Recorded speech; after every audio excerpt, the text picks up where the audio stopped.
ദേവിക എന്തോന്നും മിണ്ടാതെ ഡള്ളായിട്ടിരിക്കുന്നത്? ഞാൻ പറഞ്ഞില്ലേ മുരളേട്ടാ, മനസ്സ് സ്ട്രെയിറ്റ് ആയിട്ട് നിൽക്കുന്നില്ല. ഇസബെല്ല തന്നെയാ ഇഷ്യൂ. അവൾ എന്റെ ജീവിതത്തിലേക്ക് ഇടിച്ചു കയറി വരാൻ പോവാണെന്നൊരു തോന്നല്.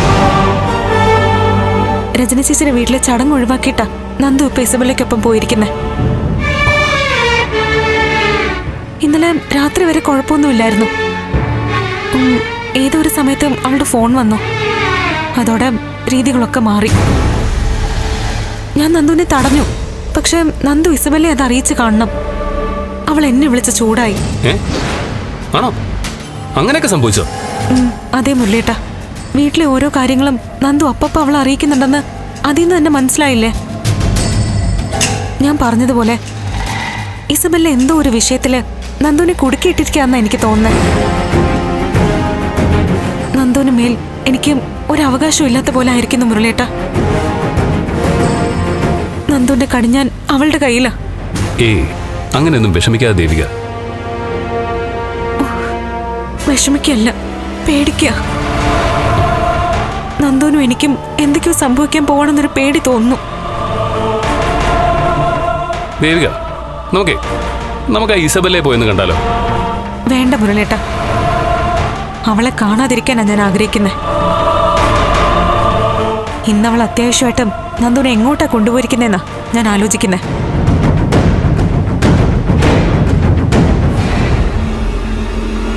ഇന്നലെ രാത്രി ദേവിയോട് സംസാരം ഉണ്ടായോ? ആ, ഞങ്ങള് കുറച്ചുനേരം സംസാരിച്ചിരുന്നു. ബെല്ല എന്തിനാ ദേവിയെ വിളിച്ചേ? ദേവിയോട് മുഷിച്ച് സംസാരിച്ചോ അല്ലേ? വേണ്ടായിരുന്നു. നന്ദൻ എന്തായി പറയുന്നേ? ദേവിക എന്റെ പഴയ ഫ്രണ്ടല്ലേ? നമ്മളൊക്കെ ഒരുമിച്ച് ഒരു കോളേജിൽ പഠിച്ചതല്ലേ? അപ്പൊ അതിന്റെ ഒരു ഫ്രീഡം എടുക്കില്ലേ? അത് വഴക്കൂടലോ മുഷിഞ്ഞ് സംസാരിക്കലോ മറ്റോ ആണോ? സത്യത്തെ ദേവിക്ക് എന്നോടുള്ള പരിഭവം തീർക്കാൻ വേണ്ടിയാ ഞാൻ വിളിച്ചേ. അന്ന് രാത്രി നന്ദൻ മദ്യപിച്ച സംഭവത്തില് നന്ദനെ വഴക്ക് പറയരുതെന്ന് ഞാൻ പറഞ്ഞില്ലേ? അത് ദേവികയ്ക്ക് പിടിച്ചില്ല. നന്ദൻ കുടിച്ച് എവിടെ വീണ് കിടന്നാലും ഒന്നുമില്ലെന്ന് ദേവിക എന്നോട് പറഞ്ഞു. അതെന്നെ വിഷമിപ്പിച്ചു. നന്ദനെ അവഹേളിച്ച് ആരെന്ത് പറഞ്ഞാലും അതെനിക്ക് ഫീൽ ചെയ്യും. അവരിനി നന്ദൻ ന്യായീകരിക്കാൻ നിന്നാലും ഞാൻ സമ്മതിച്ചു തരില്ല. അതിന്റെ പേരിൽ നന്ദൻ എന്നെ തള്ളി പറഞ്ഞാലും ഞാനതങ്ങ് സഹിക്കും. ഇല്ല, ദേവി എന്നെ കുറിച്ച് അങ്ങനൊന്നും പറയില്ല. എന്നുവെച്ചാ ഞാൻ കള്ളം പറയുന്നെന്നാണോ? അല്ല, ഞാൻ അങ്ങനെയല്ല പറഞ്ഞേ.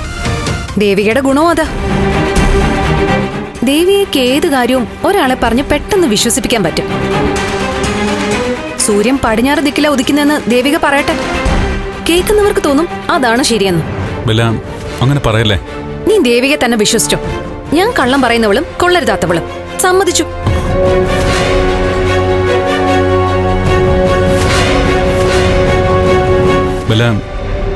ഞാൻ ബെല്ലെ വിഷമിപ്പിക്കാൻ വേണ്ടി പറഞ്ഞല്ല. ദേവി ഒരു പാവോ. വാസ്തവത്തില് ഞാനായിട്ട് ദേവിയെ ഒരുപാട് വിഷമിപ്പിച്ചിട്ടുണ്ട്. പലപ്പോഴായിട്ട് എനിക്ക് ദേവിയോട് ദേഷ്യം കാണിക്കേണ്ടി വരുന്നുണ്ട്. എനിക്കറിയാം. ഞാൻ അവളോട് കാണിച്ച നീതികേടിൽ നിന്ന് രക്ഷപ്പെടാനുള്ള ശ്രമം ആ ദേഷ്യം കാണിക്കൽ. നീ അധികം താമസിയാതെ തന്നെ യഥാർത്ഥത്തിൽ അവളോട് ദേഷ്യം കാണിച്ചു തുടങ്ങും. നോക്കിക്കോ.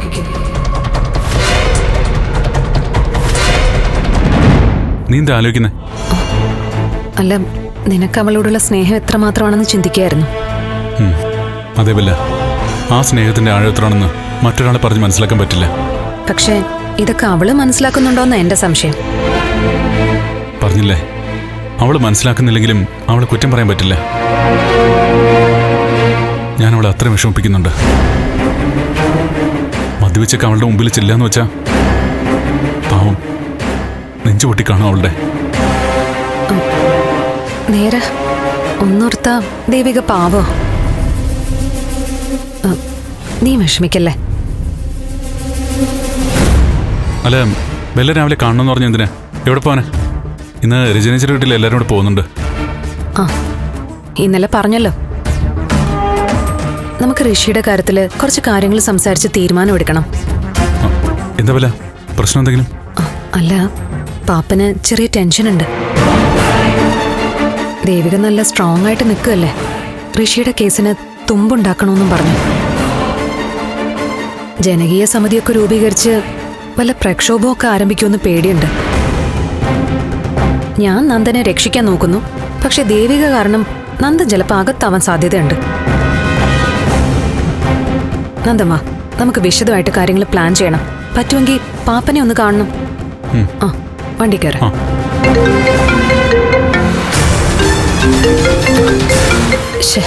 ഒരു ഇമ്പോർട്ടന്റ് കോളാ, അല്ലെങ്കിൽ പിന്നെ വേണ്ട, ഇപ്പൊ എടുക്കണ്ട. അല്ല, എടുത്ത് സംസാരിക്കേ. ആ, ഹലോ. ആ, ഇസബല്ല, കാര്യങ്ങളെല്ലാം പക്കയാണല്ലോ. ഞാനിപ്പോ എനിക്ക് വേണ്ടപ്പെട്ട ഒരാളുടെ കൂടെയാ. ഇപ്പൊ സംസാരിക്കാൻ സമയമില്ല. ആ, സാരല്ല, ബല സംസാരിച്ചോ. നന്ദൻ ഹാപ്പി ആണല്ലോ അല്ലേ? എന്താ കൂടെയുള്ളത് ആരാണെന്നോ? എനിക്ക് അത്രയും പ്രിയപ്പെട്ട ഒരാളാ. അയാൾക്ക് വേണ്ടി ഞാൻ എന്തും ചെയ്യും. അങ്ങനെയുള്ള ഒരാള്. മുമ്പ് കൈവിട്ടു പോയതാ, ഇപ്പൊ തിരിച്ചു കിട്ടി. ആണോ? അങ്ങനെയാണെങ്കിൽ തിരിച്ചു കിട്ടിയതിനെ ഇനി വിട്ടുകളയാതെ നോക്കണം. എന്ത് സഹായത്തിനും ഞാൻ കൂടെയുണ്ട്. ഓ, താങ്ക് യു. എന്തായാലും എന്റെ ഫ്രണ്ടിനെ ഞാൻ വൈകാതെ പരിചയപ്പെടുത്താം. അപ്പൊ ഓക്കെ, കാണാം. ഓക്കെ, ഞാൻ സ്വർഗത്തിലെ കട്ടുറുമ്പാവുന്നില്ല. വലിയ ഉപകാരം.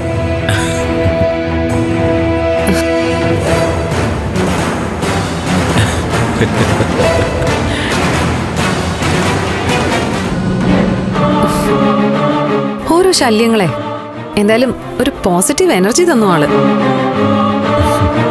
എന്തായാലും ആള് പറഞ്ഞത് സൗഹൃദങ്ങൾ കൈവിടാതെ നോക്കണമെന്നാ. ഇനി നമ്മുടെ സൗഹൃദം തകർക്കാൻ മരണത്തിന് മാത്രമേ പറ്റൂ. വാ പോവാം.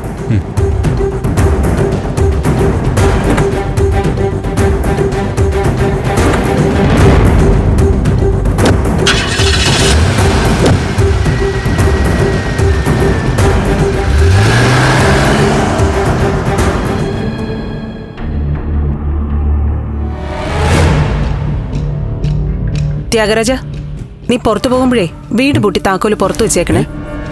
ചേച്ചി എങ്ങോട്ടാ? കയ്യിൽ കുറെ കിറ്റുകളൊക്കെ ആയിട്ട്. ഇത് കുറച്ച് അച്ചാറും ചിപ്സും ഒക്കെയാ. ആഹാ, അത് ശരി. ഇതൊക്കെ ഇവിടെ ഉണ്ടായിട്ട് ഞാൻ അറിഞ്ഞില്ലല്ലോ. എടുത്തേ, കുറച്ച് നാടൻ ചിപ്സും എടുത്തേ. വിട്, ഇതേ തനുജയ്ക്കാ. ആർക്ക്? ആ, തനുജയ്ക്ക്. അതിന് തനുജ അവിടെ ഇല്ലല്ലോ, ഹൈദരാബാദിലല്ലേ? അവളുടെ കുറച്ച് കൂട്ടുകാർ വന്നിട്ടുണ്ട്, എന്തോ ടെസ്റ്റ് എഴുതാൻ. അവരെ സിറ്റി ഹോട്ടലിലുണ്ട്. തനുജ ഇന്നലെ വിളിച്ചു പറഞ്ഞു ഇതൊക്കെ ഒന്ന് കൊടുത്തയക്കാൻ. എന്നാ പിന്നെ ഒരു കാര്യം ചെയ്യ്, പലഹാരം മാത്രം ആക്കണ്ട, ഈ വീടും കൂടെ പൊതിഞ്ഞു കിട്ടിയും കൊടുത്തേക്ക്. എന്റെ ചേച്ചി ആ മാരണത്തെ അല്ല, ആ മാരണം തലേന്ന് ഒഴിഞ്ഞു പോയല്ലോ എന്നോർത്ത് സന്തോഷിച്ചിരിക്കുകയായിരുന്നു ഞാൻ. ചേച്ചി എന്തിനാ അവള് വിളിച്ചപ്പോ ഫോൺ അറ്റൻഡ് ചെയ്തേ? റേഞ്ച് ഇല്ല, കേൾക്കാൻ വയ്യ, അമ്പലത്തിലാണ്, അങ്ങനെ എന്തെങ്കിലുമൊക്കെ പറഞ്ഞ് ഫോൺ കട്ട് ചെയ്തോടായിരുന്നു ചേച്ചിക്ക്. ചേച്ചി എന്നാ ഈ ടെക്നിക്കൊക്കെ പഠിക്കാൻ പോകുന്നത്? തനൂജ, എനിക്ക് അവളുടെ പേര് കേൾക്കുമ്പോഴേ ദേഷ്യം വരിക. തനുജ എന്റെ മകളാ. അവൾ ഇങ്ങോട്ട് ഫോൺ വിളിച്ചില്ലെങ്കിൽ ഞാൻ അവളെ അങ്ങോട്ട് ഫോൺ ചെയ്യും. ചേച്ചി, വഴി പോകുന്ന വയ്യാവേല എടുത്ത് തലേ വെക്കരുത്. ത്യാഗരാജ, ചേച്ചി, ചേച്ചിക്ക് ഒരു മകളെ ഉള്ളൂ, മീര. അവളാണെങ്കിൽ അകാലത്ത് നമ്മളെ വിട്ട് പോവുകയും ചെയ്തു. അവളുടെ ആത്മാവ് ഇതൊക്കെ എവിടെയെങ്കിലും ഇരുന്ന് കാണുന്നുണ്ടാവും. അവൾ ഇവിടെ എവിടെയെങ്കിലും ഇരുന്ന് ഇതൊക്കെ കേൾക്കുന്നുണ്ടാവും. ചേച്ചി, അവളെ സംബന്ധിച്ച് ശത്രു ആ തനുജ. മീരയുടെ ആത്മാവ് തനുജയെ വെറുതെ വിടില്ല. ഒരു ശബ്ദം കേട്ടില്ലേ? ഒരു ചെലങ്കയുടെ ശബ്ദം ചേച്ചി കേട്ടില്ലേ? നിന്റെ ഈ അസുഖം ഇതുവരെ മാറിയില്ലല്ലേ? നീ ഒരു കാര്യം ചെയ്, എന്റെ കൂടെ വാ. സ്വാമിയുടെ ആശ്രമത്തിൽ ചെന്ന് ഒരു ചരട് പൂജിച്ച് കെട്ടാം. 2 ഏലസ് ഞാൻ പൂജിച്ച് കെട്ടിയിട്ടുണ്ട്. എന്നെ പേടിപ്പിക്കൊന്നും വേണ്ട.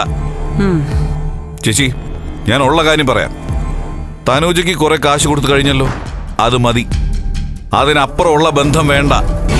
നീ എന്തൊക്കെ പറഞ്ഞാലും ശരി, അവളെ സംബന്ധിച്ച് കുറെ കാര്യങ്ങൾ ഞാൻ മനസ്സിൽ കണ്ടിട്ടുണ്ട്. അതൊക്കെ ഞാൻ ചെയ്യുക തന്നെ ചെയ്യും.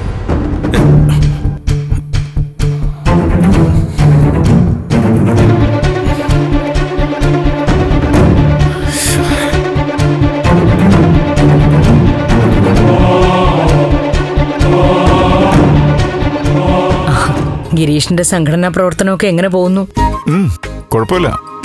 മിക്കവാറും അടുത്ത പ്രാവശ്യം മേഡം തന്നെ മത്സരിക്കേണ്ടി വരും. ആ, എന്റെ പൊന്നെ, ഞാനില്ല. അമ്മയ്ക്ക് കോഫി. കഴിക്കും സർ. എന്താ ഗിരീഷ് ഇത്? ഉച്ചയ്ക്ക് സദ്യ കഴിക്കാനുള്ളതല്ലേ? ഇതെല്ലാം കൂടി കഴിച്ച് വയറ് നിറച്ചാ പിന്നെ സദ്യ കഴിക്കാൻ പറ്റില്ല. ഏയ്, അത് സാരമില്ല. എന്തായാലും നാളെയല്ലേ പോകുന്നുള്ളൂ. ഒരുപാട് സമയം കിടക്കുമല്ലേ? അത് ഞാൻ ഇന്നലെ പറഞ്ഞു. രാത്രി തന്നെ ഞങ്ങൾ ഇറങ്ങും. ആയിക്കോട്ടെ, എന്നാലും സമയമുണ്ടല്ലോ.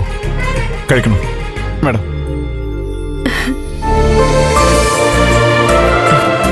ബ്രേക്ക്ഫാസ്റ്റിൽ നിങ്ങൾ ഉണ്ടാകുമെന്ന് കരുതി അതിനുള്ള ഒരുക്കങ്ങളും ചെയ്തതാ. ഞാൻ കൊള്ളല്ലോ.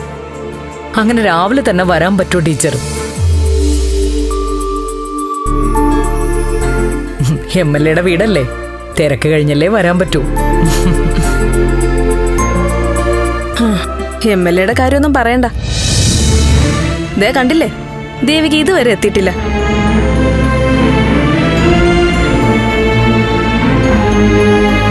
ഞാൻ പറഞ്ഞു തന്നെ ശരി, അവിടെ നിന്ന് വരാനൊന്നും സാധ്യതയില്ല. അല്ലെങ്കിൽ ഇങ്ങനൊരു കാര്യത്തിന് ആദ്യം വരേണ്ടത് അവളല്ലേ.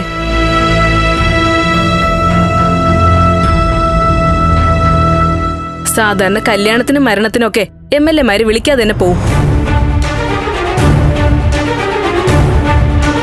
ഇവിടെ അവൾക്ക് വേണ്ടി കാത്തിരിക്കുന്നു. നീ ബഹളം വെക്കാതെ. ദേവിക്ക് പറഞ്ഞ സമയമായിട്ടില്ല. അവള് വരും.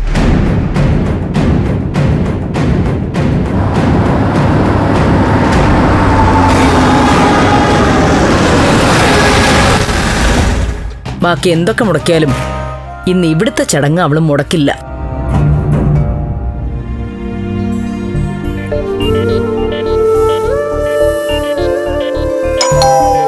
ആ, ദാ കൃത്യസമയത്ത് ദേവിക എത്തി. അതെ, നിങ്ങൾ കഴിക്കും, ഞാൻ വിളിച്ചിട്ട് വരാം.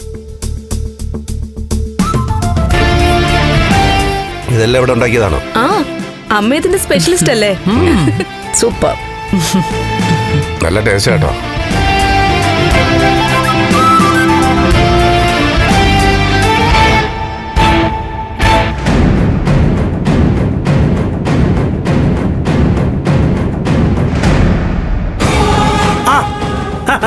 ഇവിടെ ഉണ്ടായിരുന്നോ? ഞാൻ കരുതി ഇവിടെ കാണില്ലാന്ന്. ഗിരീശനെ കണ്ട് കാര്യങ്ങളൊന്ന് സംസാരിക്കാനാണ് ഞാൻ വന്നത്. കുറച്ച് സമയം അനുവദിക്കണം. തീരെ സമയമില്ലാത്ത ദിവസമായിരുന്നു. അയ്യോ, അങ്ങനെ പറയല്ലേ. വീട്ടിൽ ബന്ധുക്കളൊക്കെ ഉണ്ട്. എന്തായാലും വന്ന കാര്യം പറ. എന്നാ വാ, നമുക്കേ മാറി നിന്ന് സംസാരിക്കാം. വാ.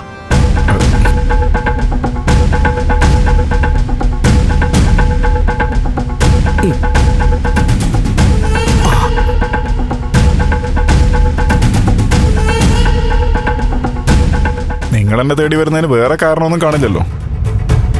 ഇല്ല, വേറൊന്നും പറയാനില്ല. പ്ലാന്റിനെതിരെ നിങ്ങൾ തുടങ്ങാൻ പോകുന്ന സമര പരിപാടികൾ അവസാനിപ്പിക്കണം. തീർച്ചയായും അവസാനിപ്പിക്കാം. പ്ലാന്റ് പൂട്ടിയാൽ മതി. പിന്നെ ഒരു സമരത്തിന്റെ ആവശ്യമില്ല. നിങ്ങൾക്കും പ്രശ്നമില്ല, എനിക്കുമില്ല. ഞങ്ങളത് പലവട്ടം പറഞ്ഞതാ. ഈ തീരുമാനത്തിന് മാറ്റമില്ല. തീരെയില്ല. ഗിരീഷ് മാഷേ, ഇനി അങ്ങോട്ട് നടക്കാൻ പോകുന്ന എല്ലാ സംഭവങ്ങൾക്കും നിങ്ങളായിരിക്കും ഉത്തരവാദി. നോക്ക്, പിറക്കാൻ പോകുന്ന കുഞ്ഞിന് തന്തയില്ലാതാവരുത് കേട്ടോ. താൻ കൂടുതൽ സംസാരിക്കല്ലേ? അതെ, ഇതിന്റെ പേരിൽ ഇനി ഞാൻ മരിച്ചാലും ശരി, എന്റെ കുഞ്ഞ് എന്നെ ഓർത്ത് അഭിമാനിക്കേ ഉള്ളൂ. അഭിമാനവും അപമാനവും പറഞ്ഞുകൊണ്ടിരുന്നിട്ട് കാര്യമുണ്ടോ ഗിരീഷ് മാഷേ?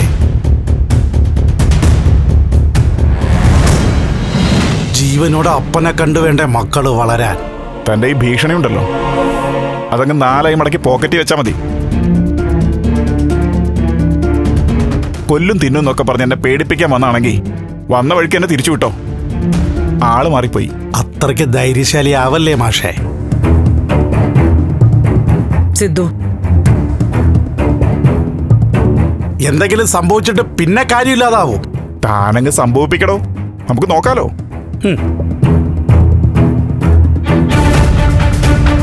ഈ നാട്ടിൽ പിറക്കാൻ പോകുന്ന ഒരുപാട് കുഞ്ഞുങ്ങളുടെ ജീവിതമാണ് തന്റെ ഫാക്ടറി കാരണം തകരാൻ പോകുന്നത്.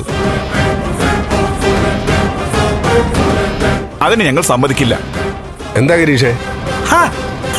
സാറോ?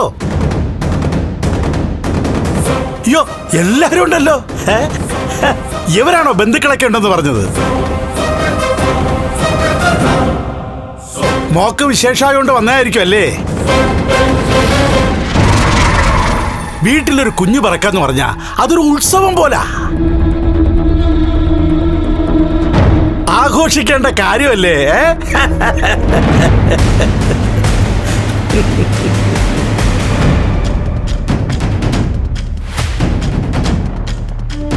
കേക്ക് നേരെന്താ ഇവിടെ? സിദ്ധാർത്ഥ സാറേ, നിങ്ങളോട് എനിക്ക് ബഹുമാനാ.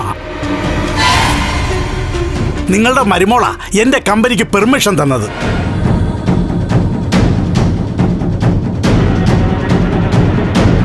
അതിന്റെ ഒരു നന്ദി MLA ഓടും നിങ്ങളുടെ കുടുംബത്തോടും എനിക്കുണ്ട്.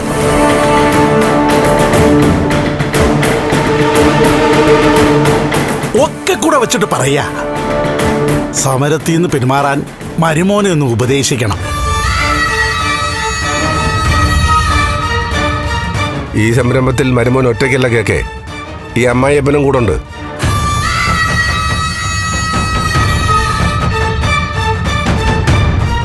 ഞങ്ങൾക്കൊപ്പം ജനങ്ങളും ഉണ്ട്.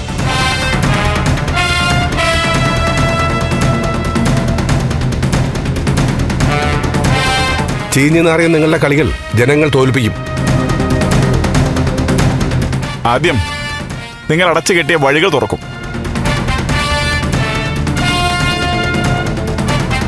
അത് കഴിഞ്ഞ് നിങ്ങളുടെ പ്ലാന്റ് അടപ്പിക്കും. ഓ, അങ്ങനെയാണല്ലേ? ആ, അങ്ങനെ തന്നെയാ. കേക്ക് നേരെ ചെല്ലാൻ നോക്കും. മോളെ, വീട്ടിലെ ആണുങ്ങൾ ചെയ്തു കൂട്ടുന്ന കുഴപ്പങ്ങൾക്കൊക്കെ അനുഭവിക്കേണ്ടി വരുന്നത് പെണ്ണുങ്ങളാ. മോളൊരു കുഞ്ഞിന്റെ അമ്മയാവാൻ പോവല്ലേ? മനസ്സ് സന്തോഷിച്ചിരിക്കേണ്ട സമയ. ശിഷ്ടകാലം കരഞ്ഞു തീർക്കാനുള്ള ഗതി വിളിച്ച് വരുത്തരുത്. മതിയാക്കടോ, ഇറങ്ങിപ്പോ. ഗിരീഷേ, വേണ്ട. മുൻ MLA തടഞ്ഞത് നന്നായി, ഇല്ലെങ്കിലേ മരുമോൻ എന്നെ മൂക്കി വലിച്ച് കയറ്റിയെന്നെ. മാന്യമായിട്ടാ ഇത്രയും ദിവസം ഞാൻ ഇടപെട്ടത്. ഇനി ഈ രീതിയൊക്കെ അങ്ങ് മാറും. പ്ലാന്റിന് അനുമതി വാങ്ങിക്കാൻ അറിയാമെങ്കിൽ അത് പ്രവർത്തിപ്പിക്കാനും ഈ KK നായർക്ക് അറിയാം. എല്ലാരും ഒന്ന് കരുതിയിരുന്നോ? വണ്ടി എടുക്കടാ.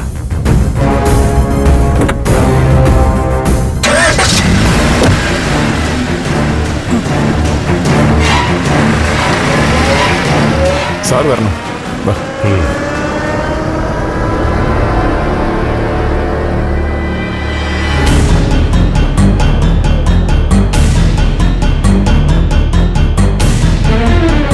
ഗിരി, എനിക്ക് പേടിയാവുന്നു മോനെ. എത്ര മോശമായിട്ട് അയാൾ സംസാരിച്ചിട്ട് പോയത്. ജനകീയ പ്രശ്നങ്ങൾ ഇടപെടുമ്പോൾ ഇതിലും വലിയ വിഷയങ്ങളുണ്ടാവും. പ്രഭയും രജനി ഇതൊക്കെ അനുഭവിച്ചിട്ടുള്ളതും കണ്ടിട്ടുള്ളതും അല്ലേ? നിങ്ങൾ പേടിക്കണ്ട, അയാൾ ഒന്നും ചെയ്യാൻ പോകുന്നില്ല. ആ പ്ലാന്റിന്റെ പ്രവർത്തനം തുടങ്ങാനും പോകുന്നില്ല. എന്റെ വിഷമം അതല്ല. ഇതിനൊക്കെ കാരണമായത് നമ്മുടെ ആള് തന്നെയാ, ദേവിക. KK നായർക്കെതിരെ ശക്തിയായി പ്രതികരിക്കുമ്പോഴും പിറകോട്ട് വലിക്കുന്ന അതാ. ദേവിക ആയിരിക്കില്ല ഇത് ചെയ്തത്, പിന്നിൽ ആരോ ഉണ്ട്. വല്ലാത്തൊരു ദുഷ്ടതയാ അവരൊക്കെ കൂടി ചെയ്തത്. ഇനിയിപ്പോ അതും പറഞ്ഞോണ്ട് നമ്മുടെ സന്തോഷം കളയുന്ന എന്തിനാ? പറഞ്ഞു സാർ. വരും മേഡം. അമ്മേ വാ.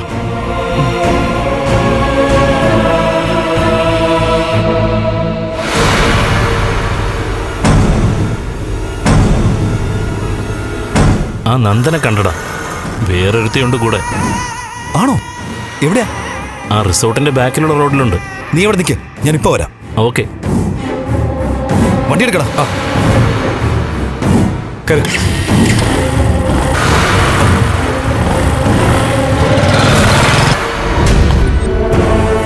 എനിക്കറിയാം, ഇത്രയും വലിയ ഇഷ്യൂന്ന് എന്നെ രക്ഷിക്കാൻ ബെല്ലും കെവിനും ഇടവും വല്ലതും നിൽക്കുന്നുണ്ട്.